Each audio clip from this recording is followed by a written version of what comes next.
zuhurihim dzurriyyatahum wa ashhadahum ala anfusihim alastu, catat, birabbikum, alastu birabbikum, qalu bala syahidna.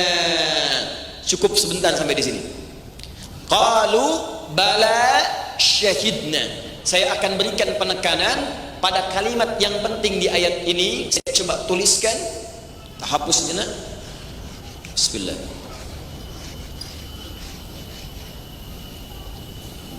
Perhatikan baik-baik. Alastu bi rabbikum, saya tuliskan alastu bi rabbikum.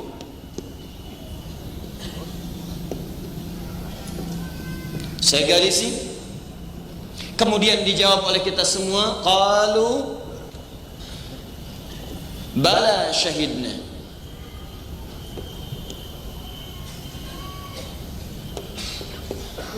Baik. Perhatikan baik-baik. Wa idz akhadha rabbuka min bani Adam.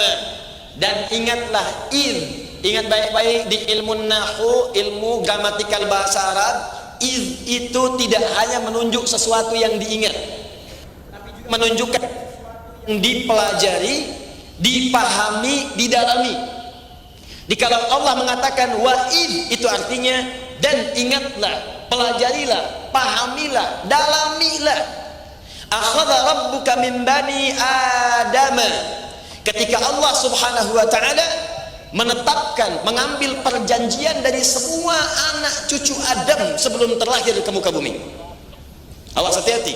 Min zuhurihim dzurriyyatahum, sejak berada dalam kandungan ibundanya, maka Allah kemudian mengambil perjanjian dengan semua anak cucu Adam sebelum lahir ke muka bumi. Ini disebutkan dalam hadis, nanti isyaratnya ya.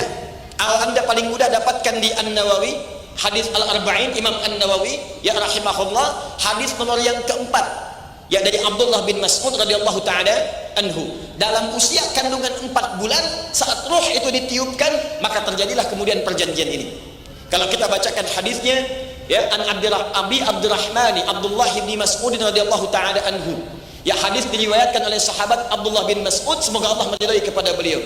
Qala Rasulullah sallallahu alaihi wasallam wa huwa shadiqul masduq. Beliau menyampaikan, Nabi pernah mengatakan, menyampaikan berita, sedangkan beliau orang yang benar dan dibenarkan oleh orang lain. Ingat rumusnya ya, Nabi itu orang yang selalu benar dan dibenarkan oleh orang lain. Ini kelebihan Nabi Muhammad sallallahu alaihi wasallam. Jadi kalau beliau menyampaikan sesuatu, penyampaian selalu benar, dan uniknya orang lain membenarkan. Bukan cuma kawannya, lawannya pun mengakuinya. Nah, ini sifat yang mulia. Ada orang menyampaikan kebenaran, kata-katanya benar, tapi orang lain tidak mengakui. Nabi tidak. Nah, kalau di ilmu hadis Anda temukan kalimat ini, kalimat as-sadiqul masduq, orangnya benar dan dibenarkan, ini menunjukkan informasi yang disampaikan bukan informasi biasa. Sesuatu yang gaib, yang kadang-kadang belum kita ketahui seketika. Maka ada kalimat pembuka seperti ini, seakan-akan ingin mengatakan begini, sepanjang yang Nabi sampaikan itu apapun bentuknya, maka Anda harus langsung benarkan. Karena beliau ini, jangankan orang kawannya, lawannya pun ketika bicara langsung dibenarkan oleh mereka. Paham? Jadi kalau Abu Lahab dan Abu yang lainnya itu membenarkan kalimat Nabi, maka kita yang beriman otomatis harus lebih daripada mereka. Di Abu Jahal itu sebetulnya mengakui Nabi itu orang jujur, orang benar, cuman karena takut kedudukannya kemudian digantikan oleh Nabi, maka muncullah pengingkarannya kepada Nabi sallallahu alaihi wasallam. Jelas? Inna ahadakum, saya agak cepat, setiap kalian yujma'u fi batni ummihi, akan berproses sebelum dilahirkan dalam perut ibundanya. Maka yang pertama, perhatikan baik-baik, arba'ina yauman nutfah, 40 hari pertama dikandung di perut ibundanya, itu baru berbentuk nutfah, percampuran antara spermatozoa dengan ovum. Thumma yakunu mithla dzalika 'alaqah, 40 hari yang kedua berbentuk 'alaqah, zigot yang mulai menempel di dinding rahim. Thumma yakunu mithla dzalika mudirah, 40 hari yang ketiga usia 4 bulan, 120 hari, maka dia mulai berbentuk mudirah, daging keratan yang mulai ada bentuknya. Thumma yursalu ilaihil malak, maka usia 4 bulan itu diutuslah malaikat. Awas. Fayanfukhu fihi ruh, Maka ditugaskan oleh Allah untuk meniupkan ruh. Karena itu usia 4 bulan seorang yang tengah mengandung, kemudian kandungan usia 4 bulan, maka itu hati-hati, tolong catat betul, itu menandakan bahwa ruhnya telah tertanam dalam janinnya. Ruh sudah masuk. Nah, ketika ruh sudah masuk ini, wa yu'maru bikasbi arba'in, maka diperintahkan untuk menetapkan 4 hal. 1, rizkinya. 2, ajalnya, batas hidupnya. 3, asaidun huwa am syaqiyun. 3, bahagia ia, atau 4, sengsara ia kemudian karena takdir yang ia kerjakan selama di bumi. Yang paling menarik, begitu ruh ditiupkan itulah kemudian Allah mengambil perjanjian dengan setiap hamba. Apa perjanjiannya? Ini yang paling kita soroti. Oh, siap. Yuk kita teruskan. Bayi aja paham, betul. Berarti kita masih lebih paham. Ya, siap? Alastu bi rabbikum. Awas, kata Allah, min bani Adam. Ingat, kalau ada kalimat bani Adam, ini nomor kelima penyebutan manusia yang disebutkan dalam Quran. 1, bashar disebutkan 35 kali menunjuk nafsu. 2, insan disebutkan 65 kali dalam Al-Quran menunjuk aktivitas kita. Jadi kalau antum disebut dengan nama insan, ini menunjukkan aktivitas apa yang harus kita kerjakan selama hidup di bumi. Kalau baca Quran bertemu itu, lihat antum harus kerjakan apa dari bangun tidur sampai tidur lagi. Yang ketiga, ada yang disebut dengan ins, disandingkan dengan jin. 18 kali pasangan ini disebutkan dalam Al-Quran untuk menunjuk sifat kelembutan dan sifat kehadirannya di bumi. Yang keempat, ada yang disebut dengan nas, an-nas, disebutkan kurang lebih 241 kali dalam Al-Quran untuk menunjuk sifat sosial yang manusia itu mustahil bisa hidup sendirian. Yang kelima, disebut dengan Bani Adam. Bani Adam 7 kali disebutkan dalam Al-Quran untuk menunjuk asal keturunan kita bersumber dari Adam alaihissalam.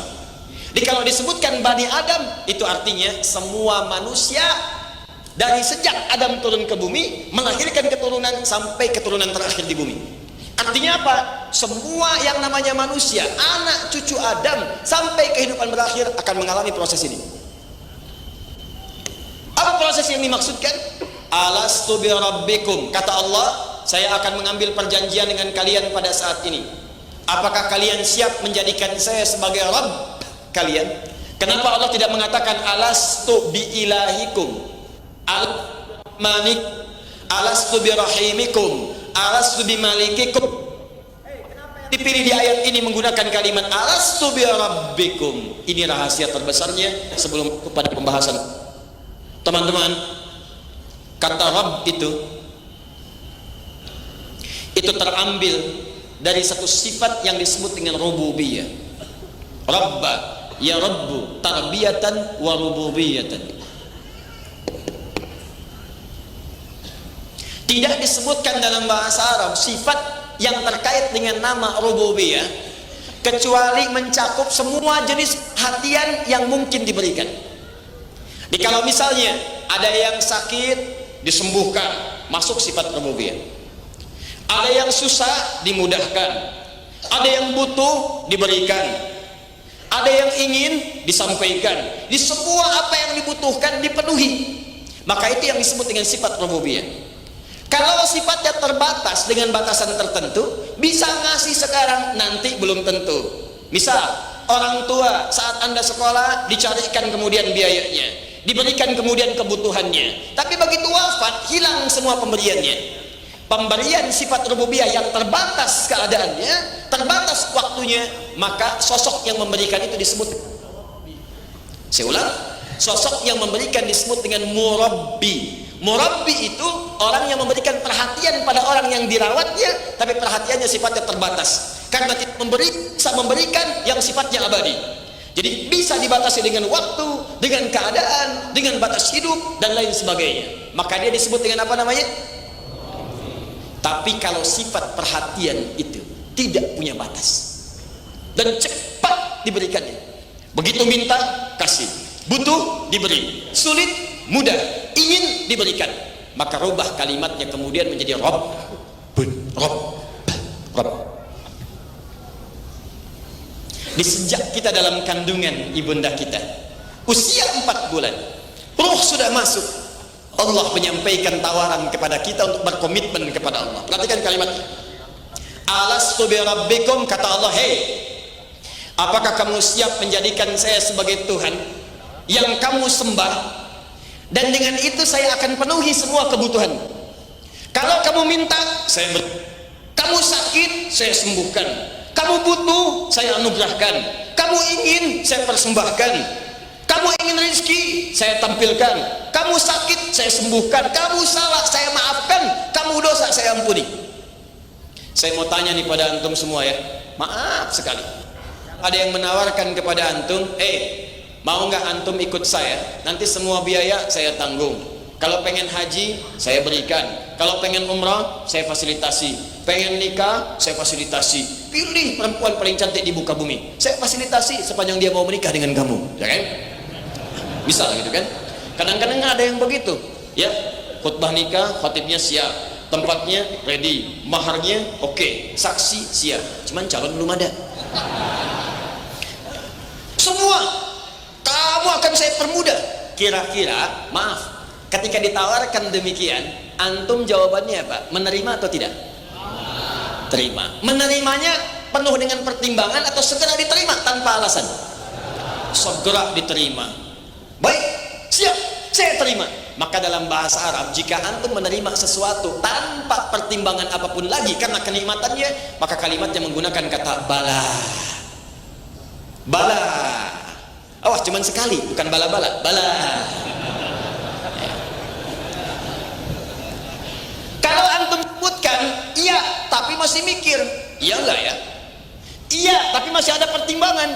Direktur mengatakan, kamu kesini, karyawan datang, siap, iya, naam, naam. Di lisannya mengatakan iya, di pikirannya baru tadi dipanggil, sekarang dipanggil lagi. Jika kalimatnya mengatakan iya, siap, tapi penuh dengan pertimbangan dan pikiran, maka kalimatnya bisa menggunakan naam atau hadir. Tapi kalau kata-katanya kalimatnya menggunakan siap, iya, kami kerjakan tanpa mikir lagi, maka rubah kalimatnya ke dalam bahasa yang baru, istilahnya bala. Maka kita katakan, ya Allah, siap, tanpa pertimbangan lagi, kami yakin kami akan sembah Engkau sebagai Tuhan, dan ya Allah, mohon nanti saat terlahir kabulkan setiap kebutuhan yang kami dapatkan. Kalau kami butuh, kami akan minta. Kalau kami sakit, kami akan mohon disembuhkan. Kalau kami salah, kami akan mohon dimaafkan. Kalau kami berdosa, kami mohon diampuni, ya Allah. Itulah perjanjian kita. Maka kita katakan syahidna, kami bersyahadat. Untuk itulah Nabi mengatakan, kullu mauludin yuladu alal fitrah. Setiap yang terlahir itu sudah ada fitrah dalam dirinya, kecenderungan untuk mendekat kepada Allah Subhanahu wa taala.